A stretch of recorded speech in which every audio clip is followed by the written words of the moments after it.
সুপ্রভাত। আজ 15ই অক্টোবর, ভারতবর্ষের একনিষ্ঠ স্বাধীনতা সংগ্রামী অতুল চন্দ্র ঘোষের প্রয়াণ দিবস।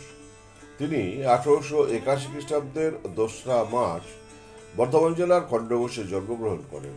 তার শৈশব অতিবাহিত হয়েছে পুরুলিয়ার অযোধ্যা কাকা হিতালাল ঘোষের ছত্রছায়ায় এবং পরে তার মেসমশাই সম্পর্কিত এক উকিলবাবুর কাছে। তিনি 1899 খ্রিস্টাব্দের বর্ধমান মহারাজা বিদ্যালয় থেকে প্রবেশিকা পরীক্ষায় পাশ করে বর্ধমান রাজ কলেজে ভর্তি হন। 1901 খ্রিস্টাব্দে এফএস পাশ করে কলকাতা মেট্রোপলিটন কলেজে কলা বিভাগে ভর্তি হন, কিন্তু স্নাতক পরীক্ষায় অকৃতকার্য হওয়ায় পুরুলিয়ায় ফিরে আইন ব্যবসায় কর্মজীবন শুরু করেন এবং লাবণ্যপ্রভা দেবীর সঙ্গে বিবাহবন্ধনে আবদ্ধ হন। তারা দুজনেই গান্ধীজি ও নিবারণ দাশগুপ্তের আদর্শে উৎসাহী হয়ে রাজনৈতিক আন্দোলনে সক্রিয় হন। 1921 খ্রিস্টাব্দে ব্যবসা ছেড়ে অসহযোগ আন্দোলনে অংশগ্রহণ করেন। ওই বছর মানভূম কংগ্রেস দলের প্রতিষ্ঠা হয়। সেখানে নিবারণচন্দ্র দাশগুপ্ত সভাপতি এবং তিনি সাধারণ সম্পাদক পদে নির্বাচিত হন। তিনি 1921 খ্রিস্টাব্দ থেকে 1935 খ্রিস্টাব্দ পর্যন্ত বিহার প্রাদেশিক কংগ্রেস কমিটির সম্পাদক ছিলেন। 1930 খ্রিস্টাব্দে জেলা সত্যাগ্রহ কমিটির সম্পাদক পদে অধিষ্ঠিত হন এবং লবণ সত্যাগ্রহ ও ভারত ছাড়ো আন্দোলনে সক্রিয় অংশগ্রহণ করেন।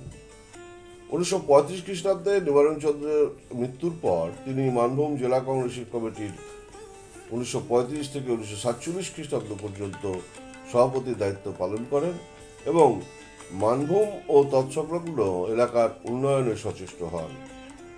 1945 খ্রিস্টাব্দে জাতীয় ভারত ছাড়ো সপ্তাহ পালনের সময় তিনি জাতীয় পতাকা উত্তোলনের অপরাধে আটক হয়ে কারাবাস করেন। 1945 খ্রিস্টাব্দে মানভূমের ভাষা রীতির প্রশ্নে কংগ্রেস সরকারের সঙ্গে তার মতবিরোধ হওয়ায় তিনি জাতীয় কংগ্রেস ত্যাগ করে লোকসেবক সংঘ প্রতিষ্ঠা করে বিহারের প্রশাসনিক, অর্থনীতি ও শিক্ষানীতির বিরোধিতা করে দীর্ঘমেয়াদী আন্দোলনের পথে নামেন। 1950 থেকে 1952 খ্রিস্টাব্দ তিনি বারংবার সত্যাগ্রহ করেছেন এবং 1953 খ্রিস্টাব্দ থেকে আন্দোলনের সাথে টুসু গান প্রচলন করে রাজ্য পুনর্গঠন কমিটিতে স্মারকলিপি দাখিল করেন। বাংলা ও বিহারের সীমান্তের সমস্যা তিনি বন্ধুত্বপূর্ণ পরিবেশে সমাধানে বিশ্বাসী ছিলেন। তার চেষ্টায় 1956 খ্রিস্টাব্দে পুরুলিয়া জেলা গঠিত হয়, ফলে তাকে বঙ্গভুক্তি আন্দোলনের জনক বলা হয়।